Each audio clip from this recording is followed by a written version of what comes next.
Hola, hola, buenos días, buenas tardes, buenas noches. No sé a qué hora nos van a estar escuchando, pero pues bueno, espero estén pasando un excelente momento.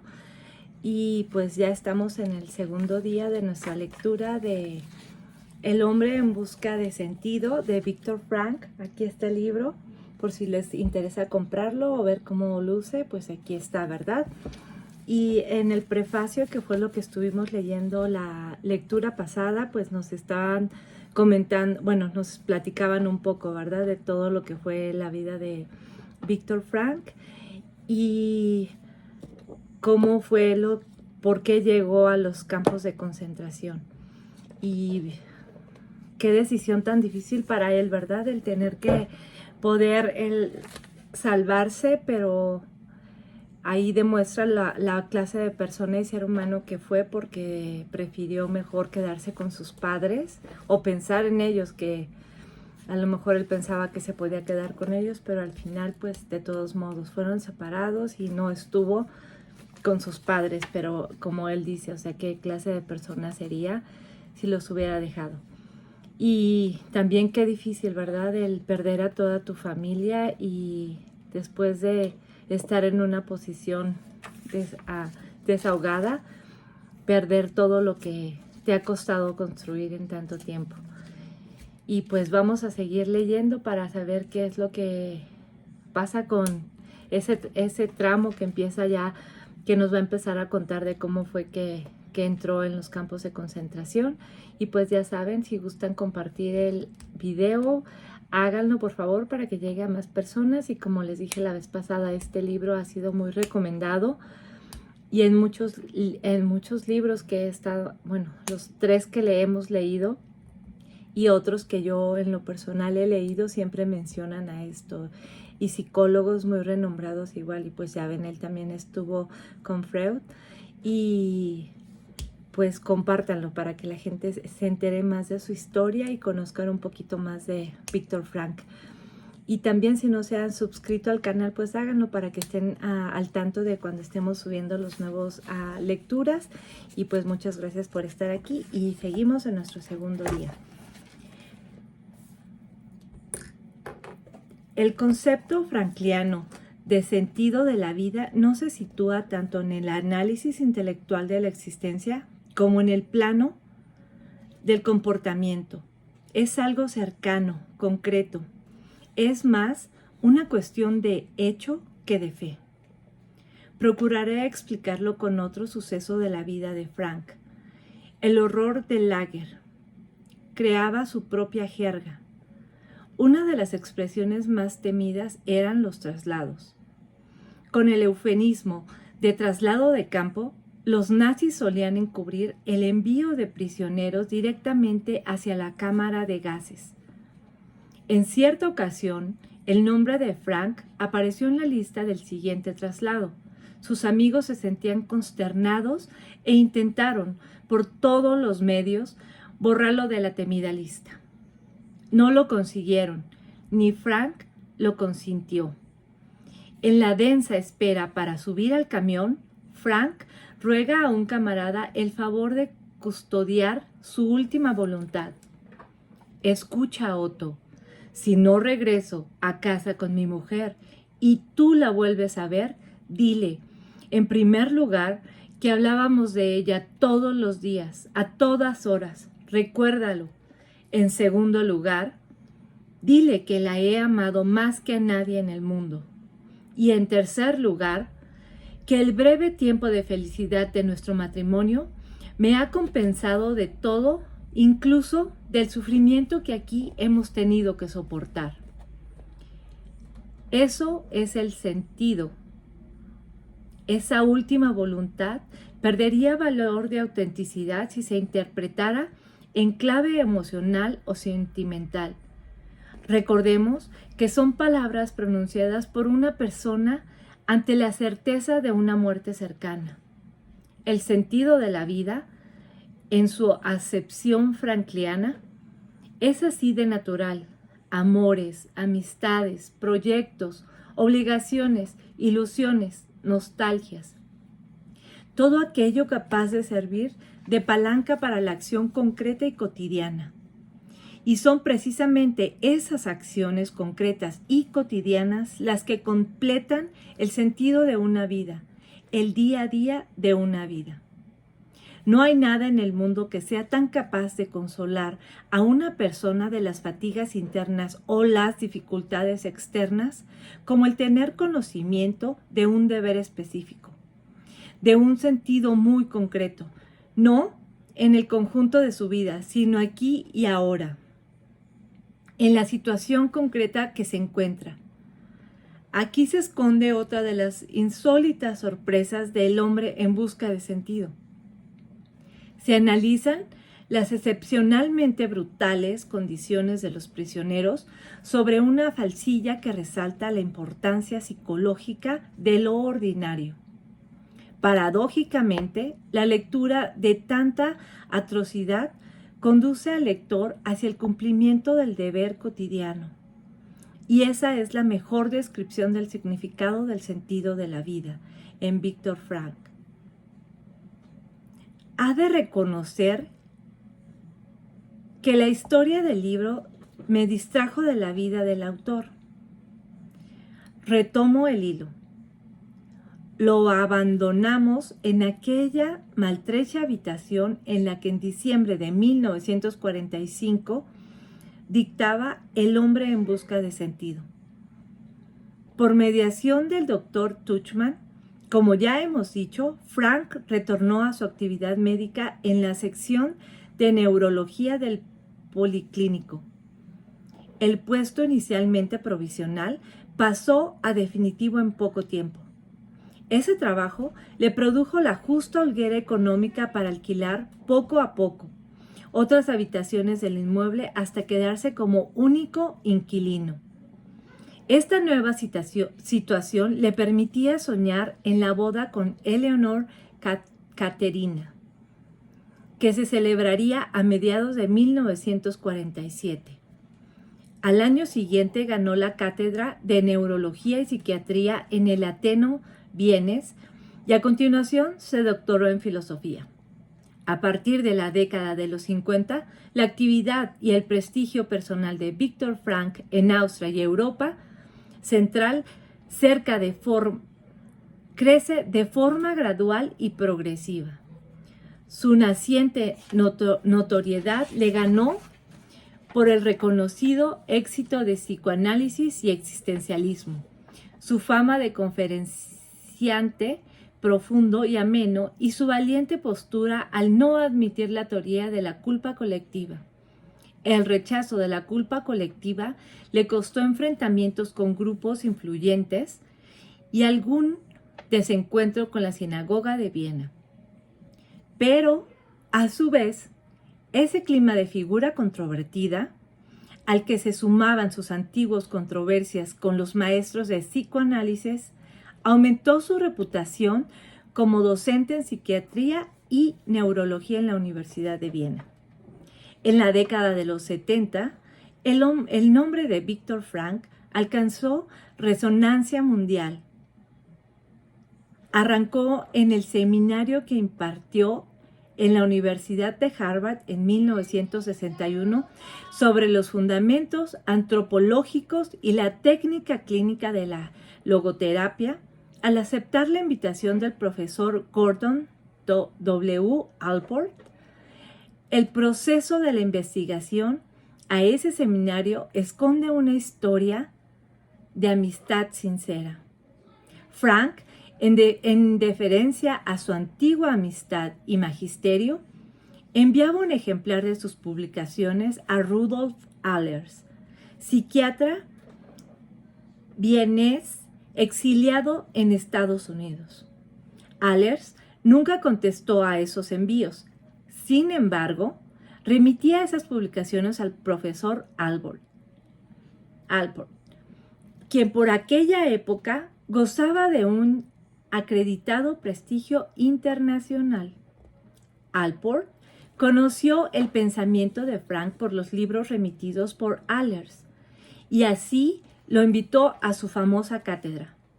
Aquel seminario significó un punto de inflexión en la difusión del pensamiento y la obra de Viktor Frankl. A partir de ahí, por la novedad de sus aportaciones psicológicas y la fama de orador brillante, es reclamado en infinidad de foros de todas las latitudes. Desde esa fecha, los datos documentados de su currículum resultan abrumadores. 30 libros publicados, casi todos traducidos al menos a 4 o 5 idiomas. Cerca de 200 invitaciones de distintas universidades en 34 países. Presidente de la Sociedad Médica de Psicoterapia de Austria, alienta y preside los nacientes institutos y fundaciones de logoterapia erigidos en los 5 continentes. Director del Instituto de Logoterapia de la Universidad de San Diego, California, y profesor visitante de Harvard, Stanford, Pittsburgh, Filadelfia, Dallas. Recibe la prestigiosa distinción de doctor honoris causa por 29 universidades. ¿Y el futuro? El futuro del hombre en busca de sentido. Le trasladé esa pregunta a John Baptista Torello, uno de sus más lúcidos tratadistas y amigo personal de Viktor Frankl. Me respondió que, sin ser profeta, le auguraba un largo recorrido porque este libro no envejecerá o envejecerá muy lentamente, ya que se acerca a las entrañas de las experiencias humanas, explicándolas desde su origen constitutivo, la unidad. Frankl mira más allá de la visión materialista, pues jamás olvida la dimensión espiritual del hombre.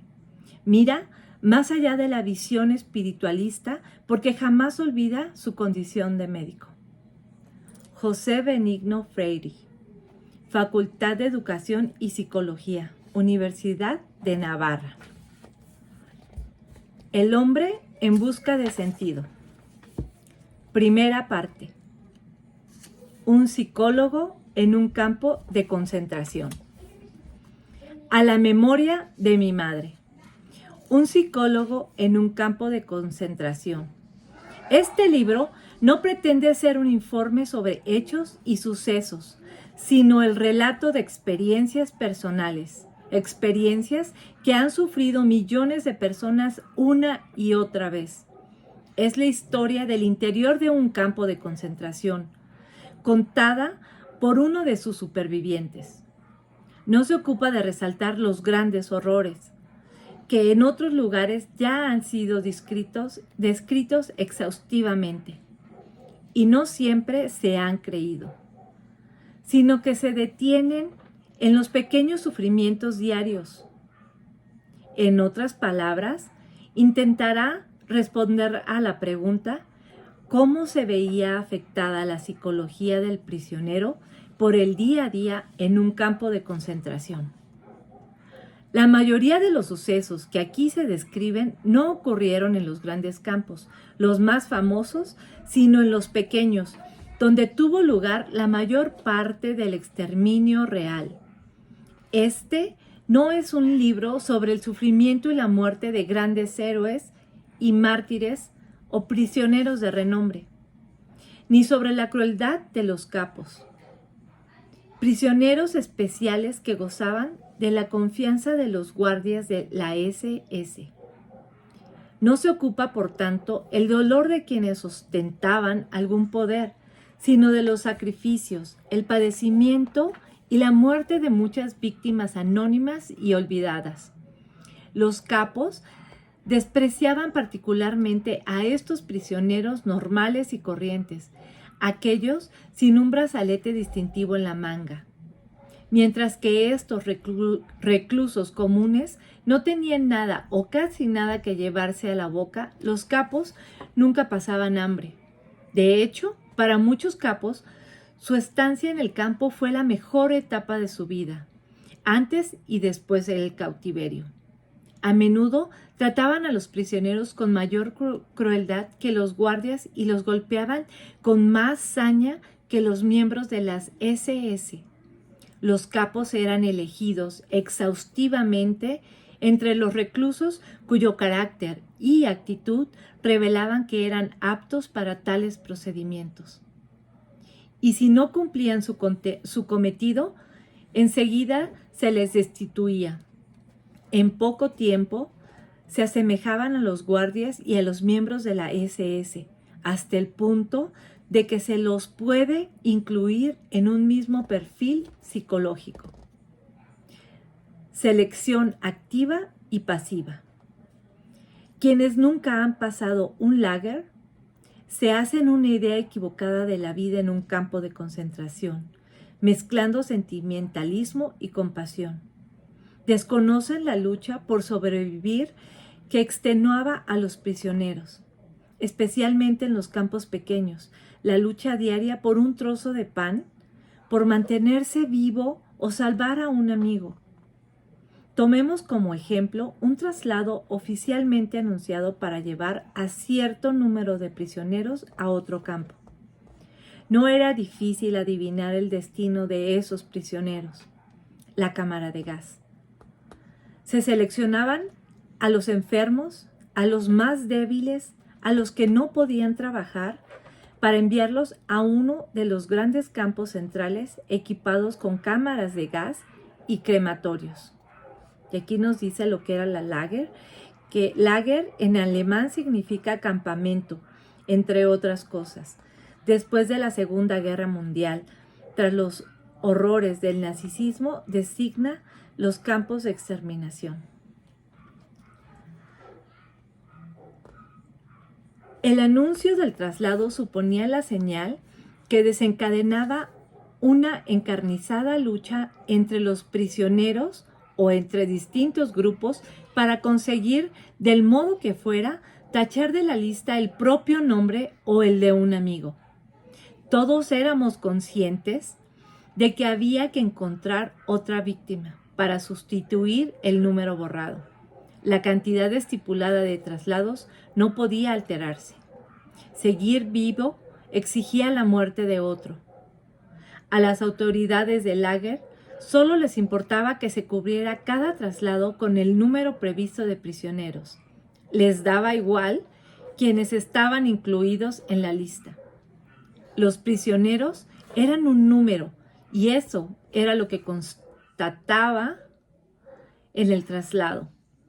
Al entrar en el lager, ese era al menos el método practicado en el Auschwitz, se despojaba a los prisioneros de todas sus pertenencias, incluidos los documentos de identificación, circunstancias que algunos aprovecharon para adoptar otro nombre o atribuirse una profesión igualmente ficticia. Y por los más diversos motivos, muchos lo hacían. A las autoridades del campo les interesaba únicamente el número del prisionero, un número que tatuaban en la piel y que habían que llevar también cosido en un determinado lugar del pantalón, la chaqueta o el abrigo. Los guardias nunca utilizaban el nombre del prisionero. Si querían presentar una queja sobre algún recluso, casi siempre por pereza en el trabajo, les bastaba mirar el número. Como temíamos esas miradas por sus posibles consecuencias, y apuntarlo en su libreta. Volvamos al convoy a punto de partir. No teníamos tiempo ni ganas para consideraciones morales o éticas. Nos aferrábamos a un pensamiento obsesivo: seguir vivos para volver con la familia o salvar a un amigo. En esas condiciones no se dudaba de arreglar las cosas para que otro prisionero, otro número, se incluyera en la lista del traslado. Como ya he mencionado, la selección de los capos era por vía negativa. Para esa tarea se elegía exclusivamente a los prisioneros más brutales, aunque, por suerte, hubo algunas felices excepciones. Pero además de esta selección de los capos, llevada a cabo por la SS y que podríamos llamar activa, se producía una continua autoselección pasiva entre todos los reclusos del campo. En general, lograban sobrevivir solo aquellos prisioneros que, endurecidos tras años de deambular por distintos campos, habían perdido todos los escrúpulos en su lucha por la supervivencia, y para salvarse recurrían a cualquier medio, honrado o deshonrado, sirviéndose incluso de la fuerza bruta, el robo o la traición a sus amigos. Los escasos afortunados que sobrevivimos gracias a una concatenación de casualidades o milagros, llámese como se quiera, estamos convencidos de que los mejores no regresaron. Y bueno, pues aquí se acaba un pedazo de la primera parte, y nos vamos a detener aquí, que fue la página número 36. A lo mejor va a ser un poquito fuerte porque sí hay muchas cosas que nos va a relatar, pero hay que rescatar lo más que se pueda y ver lo que realmente somos como humanos. Y bueno, pues los dejo, nos vemos en la siguiente lectura. Denos un like, por favor, compartan la página o compartan lo que estamos leyendo, y a lo mejor a alguien le interesa, y a lo mejor también le interesa suscribirse al canal. Mientras más compartamos, pues más llegamos a más personas y seguimos fomentando este hermoso hábito de la lectura. Tenemos otros libros leídos también, si no los han visto. Si es la primera vez que nos están viendo, suscríbanse al canal y ahí vienen todos los libros que ya leímos. El de Hábitos Atómicos, el segundo fue El Principito, y apenas terminamos de leer El Hombre que Vendió su Ferrari, que también es otro excelente libro, y ahí hacen mucha mención de este libro de Viktor Frankl, al igual que en Hábitos Atómicos. Bueno, pues que tengan un excelente día, tarde o noche, y los veo en la siguiente lectura. Adiós.